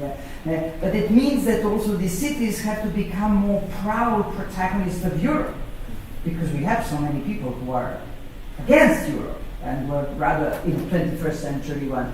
So can we, and I suppose with having a hub here, that is, you show that Kraków is determined to also highlight more its Europeanness. Again, we're going back to the Europeanness. We need that more than ever, because it is the antidote to all sorts of nationalism and exclusivism that are very dangerous. Concretely, can you use your international relations also, because I suppose you have so many collaborations with cities around Europe and beyond, to help us in all our call to action for the green transformation, for social and digital. So, of course, yes. If it's a great example, if you think that it will be useful, we are at your full disposal, of course. But of course, City is already active in different networks. For example, Greenery Department, which has been responsible for the application for Kraków to become European Green Capital of the year 2023. We lost with Tallinn, but we were in the final 5. Just to show you some example, City spends for culture and heritage 5% of its budget. Same figure for green investments. So I like this example because it's like 50-50, but it shows also the major sustainable development goals philosophy. It should not be disconnected, and there should be a balance. And I'm sure that cultural institutions and heritage people, they were in avant-garde here in Krakow for the green transformation. I haven't mentioned yet, we are the only one, the first and the only one city in Poland banning heating houses with solid fuels. You mentioned carbon. Carbon is forbidden in Krakow. It's traditional heating places also. Of course, that was a revolution before Poland did sign even agenda of the GDP goals, so 3 years before. But it was also heritage-driven action that was to protect, first of all, quality of life and quality of air, and that was the urgent need. But the second, very important, was the condition of the heritage. So this example is for sure, we even forgot what smoke does it mean, even if we remember that even in 2018 when we could not even breathe. So this is great, one of the greatest achievements.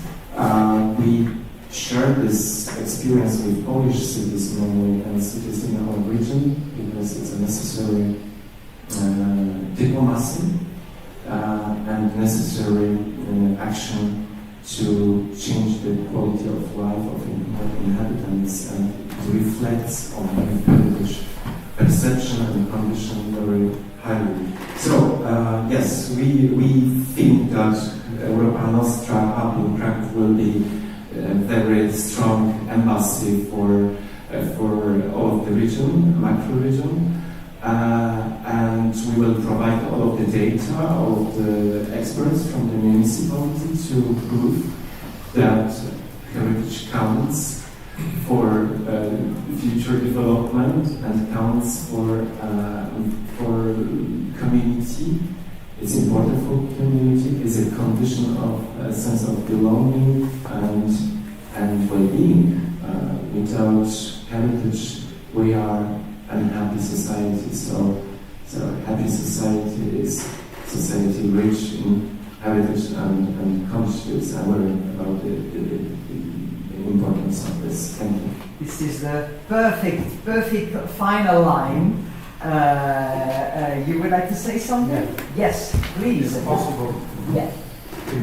Well, I want to talk about London in the name of the President of the Social Committee, but as a member of the Executive Board of the Architecture Council of Europe. Well, and I would like to express the headline my hope of the role of the European Nostra in Kraków. Well, I was carefully listening to the discussion, both panels, and there was a lot mentioned about redefinition, reuse, reconsider, reskilling, and so on, so that all in the name to stick with the requirements of the 21st century. It shows that we are in a transformation period. And absolutely, it was headlined the impact of heritage on the people and social. And vice versa, we were talking about the culture dimension. So I would like to, because we are talking about the European role of the, which is separate right now, from the city of Smishka, name described sometimes. So what I was listening, and what I hope will be our together with its answering for the call which you have on the run, which is to build new European generation using new European powerhouse. You are the one only who mentioned, and all what we thought could be included in this free world: beautiful, sustainable, and together. So Ruth Weinstein asked us as an architecture council to launch or to speak out, to kick on this discussion about new European values in this part of Europe.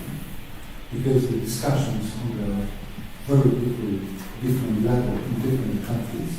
And my dream is to cooperate with partner as one of the partners of this discussion. Which we can offer. We made a network with ACE as our Architecture Council of Europe. We made a network with the university, together with the technical university. We are right now working with 11 universities, making networks, short speech, short lectures, which are available online. And I would like to introduce you just to join us. And I would like also to think what we can do and engage on international level in this part of Europe to spread out the discussion about new European powers. I know it's very difficult because we are talking about the preservation of the monuments and in Italy the scale of the problem is quite different. But we have to do that. That's my hope. Kraków is a good example. Thank you. Sorry for Thank you so much. Thank you so much for taking the floor, because it just shows that the hub is working already, and the function is indeed to combat fragmentation, as I said at the beginning. And thank you for raising drawing attention to the new European Bauhaus. We didn't touch it, and it was indeed missing. And you have filled that gap with the Architecture Council of Europe and many other organizations. Europa Nostra is a proud partner of the New European Bauhaus initiative, and we can do so much more by building more bridges. I think we are all taking it more seriously than even Ursula von der Leyen. I think that she didn't realize when she launched it how much sort of enthusiasm it's going to get among the people who are working for the shaping of our society environment. And we are still lacking, in fact, sufficient political support for this initiative. We have to see whether it will survive the next commission. But we are the, I think the idea is an excellent one, and indeed, Ruth Reichstein, 2 days ago, we were with her discussing how we can help them to move forward this initiative. And again, the role of the hub would be to make a bridge. If you are doing something there, we must work together. So thank you so much, and thank you also for what you are doing with the Civic Committee for the Preservation of Krakow. That's another innovative model that this city has developed when it was inscribed on the World Heritage List. It shows sort of the participation of so many stakeholders. But also in Venice, we will have one evening dedicated to the new European Bauhaus, and it will be focusing on beauty. Because that is something that very few partners talk about the beauty. That was for me the first time that I've heard a leader, European leader, saying we need to build a more beautiful Europe. The word beauty as a value. And afterwards she forgot it. She said it once, she didn't say it. But when she came to Venice in May this year, she was stricken by the beauty. She spoke, she came to the new European Bauhaus, and she admitted to us that she was for the first time in Venice, and she was like touchée par la grâce, en français on dirait, speaking about beauty, indeed, sort of, and something is that we need to get also political leaders, and we need to sort of inspire them, we need to convince them that what we are talking about ultimately, it is about the well-being of our people, and well-being of our planet. And that the better, the more sustainable future can be a more beautiful future. So I would like to end this conversation with this. I know we will continue. We have a very rich program this afternoon, tonight, and tomorrow. And let's just continue to build these bridges and to share our expertise and knowledge and make this transformation happen in the best possible way. Thank you.